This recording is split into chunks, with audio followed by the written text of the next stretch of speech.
Halo guys, kembali lagi di podcast PDS, Podcast Duduk Santai.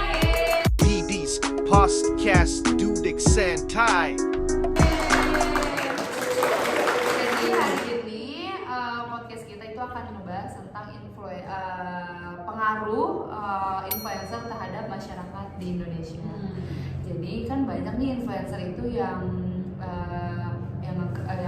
berani mengkritik politik, terus influencer yang sukanya dugem-dugem, terus influencer yang ada juga yang membawa pengaruh negatif ke masyarakat gitu yang tadi disebutkan lah ya. Jadi di sini yang kalian lihat itu saya nggak sendiri, saya ada teman-teman saya, dengan saya namanya Caca, dengan teman saya Wanda Widya. Saya Wida Putri. Saya Gina. Saya Rizka. Ya, jadi podcast kali ini kita bahas dulu nih yang lagi viral kemarin itu influencer atas nama Bima ya, yang di TikTok ya, dari Lampung. Jadi dia tuh kan lagi sekolah di luar negeri ya kalau nggak salah, terus dia itu mengkritik pemerintah itu di sana di Lampung bangunan, karena jalan-jalan sana itu banyak yang rusak banget sampai dia di-prank sama presiden ya, dia tuh udah nyiapin jalanan bagus buat si presiden tersebut, tapi presiden Pak Jokowi ini malah lewat jalanan yang hancur, justru hancur banget gitu. Jadi menurut yang pertama nih, menurut Kak Wanda gimana tentang influencer itu atas nama Bima? Nah, kalau untuk dari saya sih, kalau untuk Bima ya, dia banyak sih yang dukung sih, dari selebgram, dari artis-artis, selebriti, banyak banget yang dukung dia gitu, karena dia membawa pengaruh positif ya terhadap Lampung ya. Jadi ya warga Lampung senang lah untuk dikunjungi oleh presiden kita kan, dan ya menurut gue sih dia terinspirasi gitu, karena ini orang kreatif banget gitu kalau sampai dengan keberaniannya dia berani juga untuk speak up, seluas masyarakat tuh tahu dia gitu, tahu itu Bima. sih. Nah itu sih yang bikin gue tuh wow gitu. Terus sekarang kan karena Bima itu ngomong seperti itu ya di TikToknya itu, kan orang tuanya nih yang kena imbasnya gitu kan kasihan nih, karena kan orang tuanya nggak tahu apa-apa terus dihujat, harus klarifikasi segala macam. Jadi gimana menurut Kak Rizka gitu terkait klarifikasi orang tuanya Bima yang dituntut sama pemerintah sana? Sebenarnya sih kalau menurut gue ya, kalau misalnya kita udah berani speak up gitu ya, itu merupakan suatu ya resiko gitu loh. Ya berarti kalau misalnya lo berani speak up, ya mau gimana pun itu udah pasti resiko, orang tua lo, keluarga lo pasti bakal kena juga gitu. Mau dibilang yang kita respon itu kayak dia, oh gue baik-baik aja lo kayak gitu, lo kritik kayak gitu, pasti pendukungnya dia pun nanti bakal ada yang gak terima gitu kan.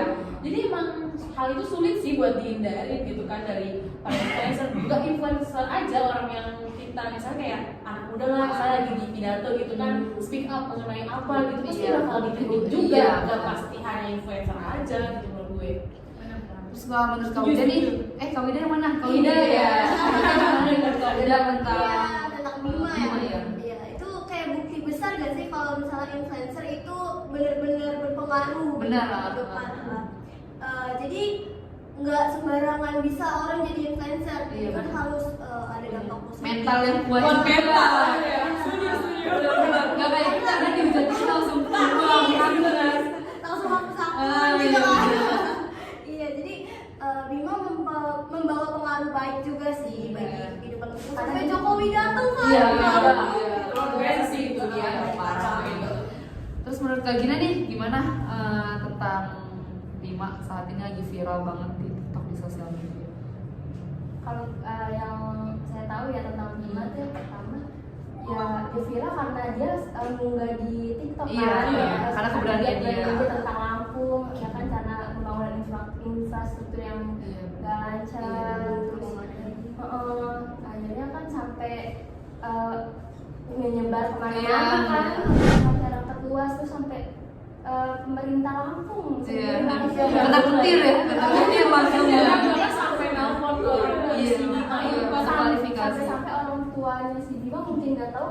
tahu-tahu anaknya Udah viral ya. Tapi keren sih ya Bima ini, dia kan mentalnya kuat, udah gitu berani ngomong gitu, walaupun ya memang agak sarkas ya, cuman kan mungkin pembawaan Bima yang memang seperti itu. Dan Sebenarnya dia mungkin niatnya menyampaikan aspirasi. iya, cuman karena ada kesarkasan dia, jadi mungkin jadi iya. membawa dampak kayaknya kan emang mungkin pendapat kayak kita aja semua kan nggak sama gitu Iya, ya, benar. ada yang negatif. Berarti netizen Indonesia banyak ya yang banyak. Nah, terus kan selain Bima juga banyak influencer yang kayak bisnisnya bagus, yang kayak Arif Muhammad. Dia kan karena nasi padang ya, dia suka nasi padang, jadi dia paku buyuhan apa gitu ya. Iya, karena dia tuh suka nasi padang pakai tangan ya, makan pakai tangan. Jadi orang-orang yang apa sih makan nasi padang pakai sendok gitu kan langsung ngetek ke siapa Arif Muhammad itu ya. Gimana tanggapan kamu gitu tentang bisnisnya Kak Arif nih? Oh, Arif untuk Arif Muhammad ya. Bisnisnya sih gue lihat sampai sekarang sih Jalannya jaya ya. lancar ya. Sumpah cabang banget. Iya, lancar banget. Jaya dia. Udah gitu nasi padangnya antri banget. Iya, sumpah. Kue tumis kan? Aku di Bogor juga ada. Suka beli. Enggak sih. Buat gantinya ya. Enggak, saya. Nasi Padang tuh udah paling top ya, lebih enak. Iya, bener. makan di tempat ya. Iya. Jadi itu banyak influencer tuh yang berani buat speak up, mengkritik tentang politik. Terus influencer itu yang kayak Arif Muhammad yang dia tuh mengedukasi masyarakat, apalagi anak muda yang mau berbisnis ya, kayak teman kita kan Laude itu ya, dia kan punya usaha. Bisa jadi dia kan kayak Arif Muhammad. Iya, bisa. Iya. Amin. Iya, betul. Mulai dari kecil dulu ya. Amin. Gitu.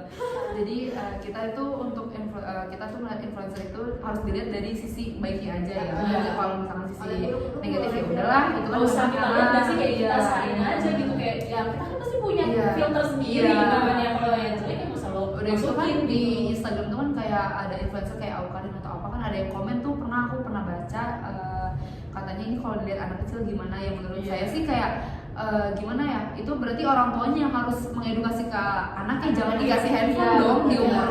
umur di bawah Yang umur. masih Itu kan bawah memang iya, umur. Aukarin kan buat kita kan, buat Iya, benar. kita kan lihat Aukarin kan kayak dia tuh pertemanannya bagus gitu kan. Udah gitu bisnisnya juga jalan kan gitu. Jadi berarti kan kembali lagi ke orang tua masing-masing. Berarti dia jangan ngasih handphone ke anaknya kan, biar dia nggak ngeliat sisi buruk dari si influencer ini kan. Anak kecil kan cuma bisanya ngikutin aja kan gitu kan, kayak kalau merokok di snapgram kan itu Ikutin apa yang dia lihat. iya betul gitu. Jadi pengaruh buruk dan baik itu bisa kita ambil dari pikiran kita masing-masing gitu. Kalau misalkan memang baik ya kita ambil, kalau misalkan buruk kita nggak perlu menghujat sebagai netizen Indonesia nih. Jangan sampai ketika kita tuh lancar banget kayak Nyakiti benar itu kan kita nggak tahu nih mentalnya kayak Aukarin dikata-katain kan nggak tahu kan, walaupun mungkin dia- depan-depan dia mabuk iya kan, sakit Kita nggak gitu. tahu gitu kan. Makanya kita harus jaga omongan dan jangan kalau ada sisi buruknya jangan kita hujat gitu. Benar. Ya guys ya, jadi untuk podcast kali ini sudah selesai. Kita membahas tentang Bima, tentang Aukarin, Arif Muhammad, dan banyak lagi influencer-influencer Banyak kita. sebenarnya influencer. Kalau kita sebutin Bagus ya. satu-satu sampai subuh nih Iya. ya. Nah, makanya di bawah ini aja yang menginspirasi kita gitu ya. Nanti kapan-kapan kita lanjut lagi podcast kita. Podcast apa guys namanya? Podcast santai. Duduk Podcast santai. Beda